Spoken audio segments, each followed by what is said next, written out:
18 फरवरी से लेकर 24 फरवरी तक बोरीवली के एक सराफा व्यापारी है, उनके मोबाइल फ़ोन पे और कॉल करके, मैसेज के द्वारा और कॉल करके लॉरेंस बिश्नोई गैंग के हम लोग हैं और आप हमको 30 लाख रुपए की फिरौती दो, इस तरह की धमकी मिल रही थी। इस विषय में उसका संज्ञान लेते हुए पुलिस स्टेशन में गुना दाखिल करने के बाद सारी टेक्निकल एनालिसिस और बाकी की जानकारी जुटाकर हमने कल 4 आरोपियों को अरेस्ट किया हुआ है। उनमें से एक का नाम रियाजुद्दीन मोहम्मद बशीर है, दूसरा है मोहम्मद फैयाज मोहम्मद मंसूरी, मोहम्मद अशरफुल कादरी और चौथा है मोहम्मद अरबाज अंसारी। ये 4 लोगों को हमने गिरफ्तार कर लिया है। इसमें से जो रियाजुद्दीन मोहम्मद बशीर है, उसको हमने बोरीवली पुलिस स्टेशन और बाकी के police station MHB, Kandivali, Malad और गोरेगांव की टीम को इकट्ठा करके इनको ट्रैप लगाकर पकड़ा गया है। इनकी जो मांग थी 30 लाख रुपए की, उसके बजाय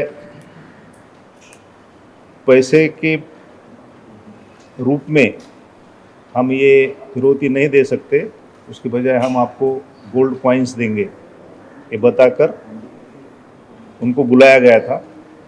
और माहिम में ये आरोपी आए थे वो सोने के कॉइन लेने के लिए, वहाँ से इनको पकड़ा है। और रियाजुद्दीन बशीर के अलावा जो बाकी के आरोपी हैं, उसके पास जो इन्वेस्टिगेशन हुआ, इंटरोगेशन हुआ, उसने और भी 3 लोग जो उसके साथ आए हुए थे पैसे लेने के लिए, गोल्ड कॉइन लेने के लिए, उनके नाम और पते बताए, तो उनको भी बांद्रा और जोगेश्वरी से अरेस्ट कर लिया गया है। सर, आपकी बैकग्राउंड क्या है, इनकी प्रोफाइल क्या है, कहाँ के रहने वाले हैं, पुराने रिकॉर्ड से क्या है? इनका पुराना रिकॉर्ड तो अभी तक मिला नहीं है। हम उसकी जांच कर रहे हैं कि महाराष्ट्र में और ज़िलों में या फिर महाराष्ट्र के बाहर कोई और राज्य में इनके खिलाफ कहीं कोई कार्रवाई की गई है क्या इसके पहले। लेकिन मुंबई सिटी में ही एक गुना पार्ला पुलिस स्टेशन में और एक गुना DN नगर पुलिस स्टेशन में दाखिल है, उसमें भी इसमें के कुछ आरोपी वांटेड है। सर, ये लोग क्या लॉरेंस बिश्नोई गैंग से जुड़े हैं या ऐसे ही उनके नाम पे मकसद क्या?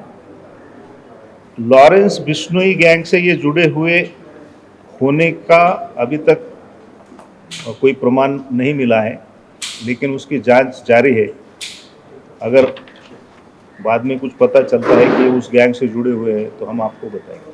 सर, 2 सवाल है कि लॉरेंस बिश्नोई गैंग का आइडिया कहाँ से आया, उस बारे में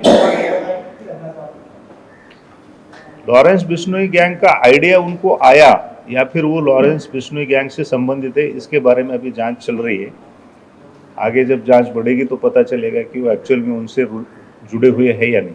दूसरा, धनबाद कलेक्शन इनका सामने आ रहा है, तो ऐसे में वहाँ पे आमतौर पे जो पहले क्रिमिनल्स थे वो साइबर ऑफेंस ज़्यादा करते थे, डिटेक्शन काफ़ी बढ़ गया, तो अलग अलग फॉर्म ऑफ क्राइम उन्होंने इजाद किया। तो क्या कि इसमें गैंग भी उसी तरह का कोई फॉर्म हो सकता है? आपको प्राथमिक पूछताछ में कुछ बताया हो?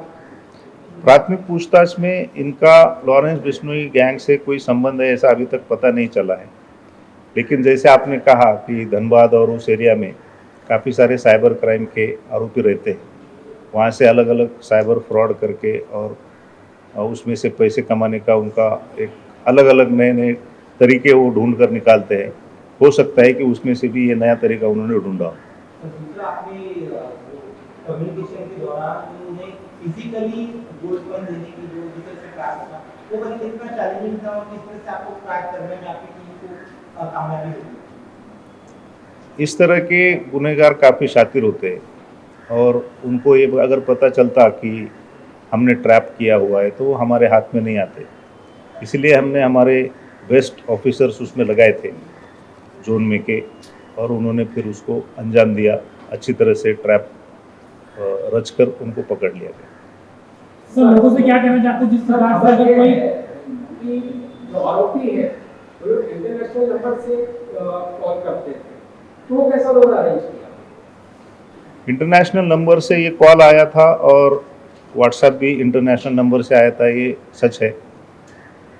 लेकिन उनके पास ये नंबर कैसे आया और उन्होंने उसका कैसे इस्तेमाल किया, इसके बारे में अभी हम कुछ कह नहीं सकते, उसके बारे में जांच जारी है। जिस नंबर से काम आया था, क्या वह नंबर जो है बिजनौई गैंग से कनेक्शन से कोई ताल्लुक रखता है, इसकी कोई जानकारी? अभी तक ऐसी कोई जानकारी सामने नहीं आई। सर अगर ऐसा कोई कॉल आता है बिश्नोई गैंग से किसी को, तो क्या अवेयरनेस करना चाहते हैं सर? कोई भी इंटरनेशनल नंबर से किसी को कॉल आता है तो उसकी तुरंत जानकारी देनी चाहिए, और कोई धमकी भरा फ़ोन भी आता है या फिर कोई मांग करता है फिरौती की, तो पुलिस से तुरंत संपर्क करके पुलिस की मदद लेके उनको पकड़ा जा सकता है। जैसे कि इस केस में हमने देखा बार बार काफ़ी दिनों तक, 8 दिनों तक वो कॉल कर रहे थे, मैसेज कर रहे थे और पैसे की मांग कर रहे थे। तो उन्होंने पुलिस से सहायता ली और पुलिस ने अपने पूरे कोशिश करके उनको पकड़ा गया है।